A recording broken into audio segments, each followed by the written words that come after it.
Literally, may kita mo dito, di ba? Para sa BGC High Street.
Alright guys,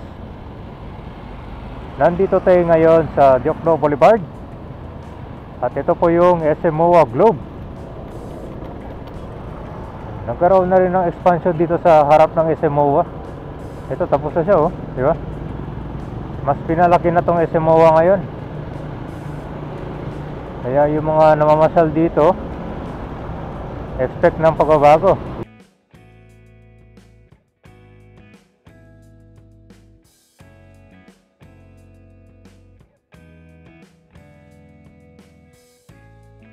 Yes guys, so yan na yung parkal dito.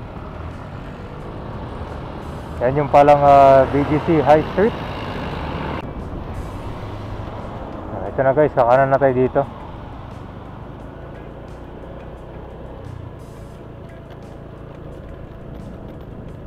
Isa rin sa mapapansin nyo dito sa parkal, marami sa mga entrance na exit.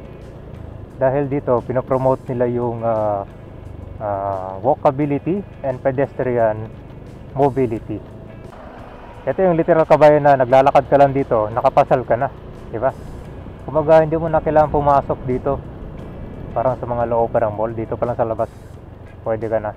Naglalakad ka lang, makikita mo na yung mga store dito. So ito siya, ito ay may 9 independent buildings. So each building ay 4-story levels. So sa baba niya, ito na yung pinaka nila. Parang walkway nila. Yun, tapos yung ceiling niya naman, parang glass yata or transparent. Para naturally makapasok yung mga light dyan. Hindi na kailangan ng ilaw dito. Ganyan na sa open lang.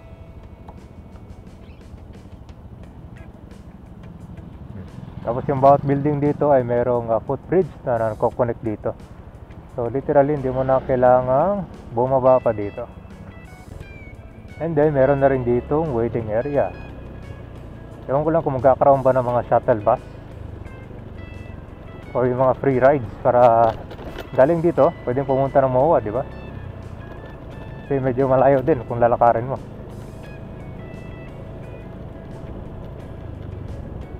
Alright, naglalakad na tayo. Papunta tayo dyan sa Diosdado Macapagal Boulevard.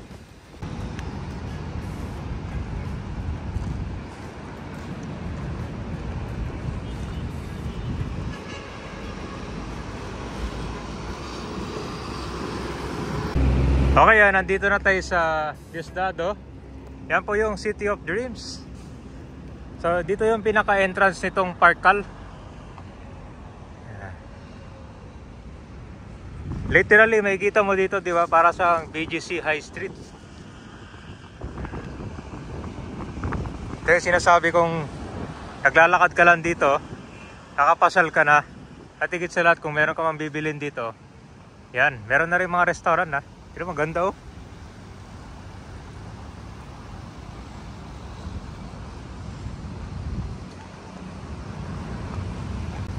Priority talaga dito yung mga nagdadala ng bike dahil meron ng mga bicycle rack dito na naka-ready na. Kaya hindi ka mahirapan.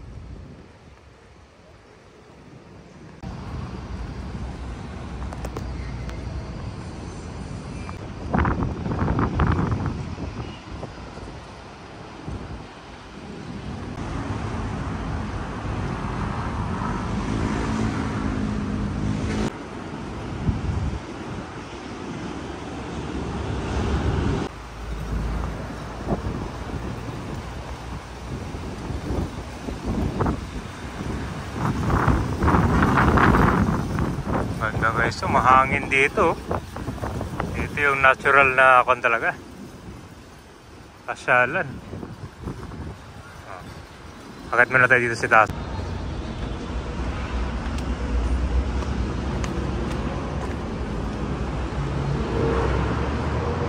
Mostly mga commercial area, dito nyo sa baba makikita.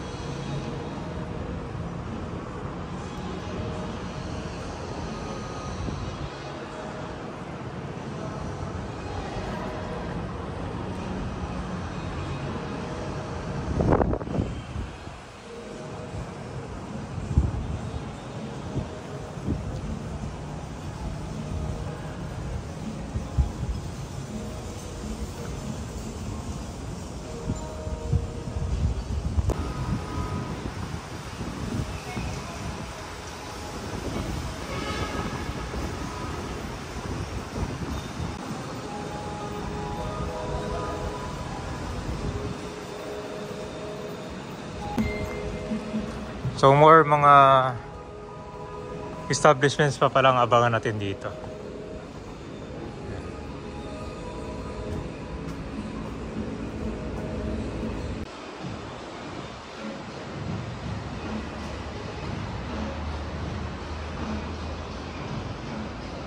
Maganda tong ceiling nila, no? May kita mo naman yung araw pero hindi siya tumatagos. Ewan ko lang kung anong klaseng materials to. Pero maganda siya. Kita mo yung natural light. Pero may puno sa gitna. Ganda.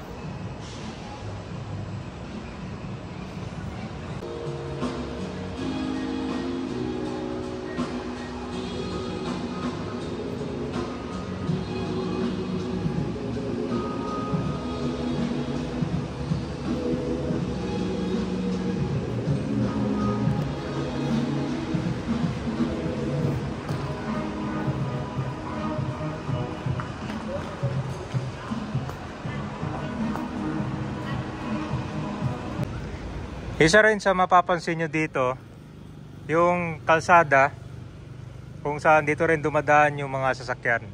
So very accessible dahil bawat buildings dito ay merong mga entrance and exit. So talagang talaga dito kabayan, no? Pinopromote yung walkability and pedestrian as the mobility dito sa may Parkal. Ayan. Ewan ko lang pwede magbaba ng dito, mga pasahero, no? Pero I think pwede yata kasi may mga sasakyan dito nag-aabang.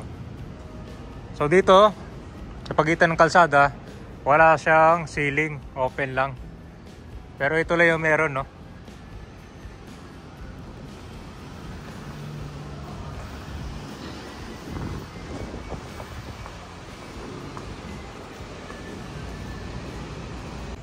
Yung Ayala Malls, nandiyan lang pala, oh.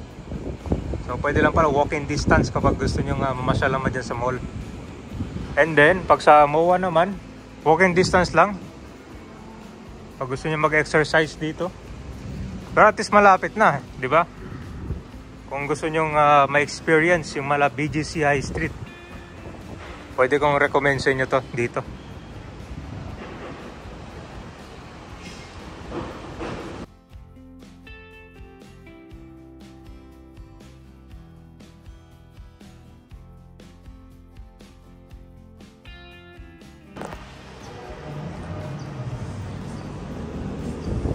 Dito naman, ewan ko lang kung ito ba yung atrium nila, pero parang park.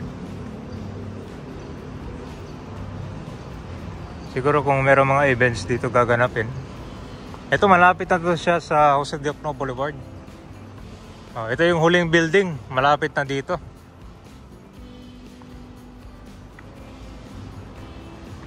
So dito pala siya, walang building dito sa second to the last. Maganda dito kung merong food bazaar, di ba?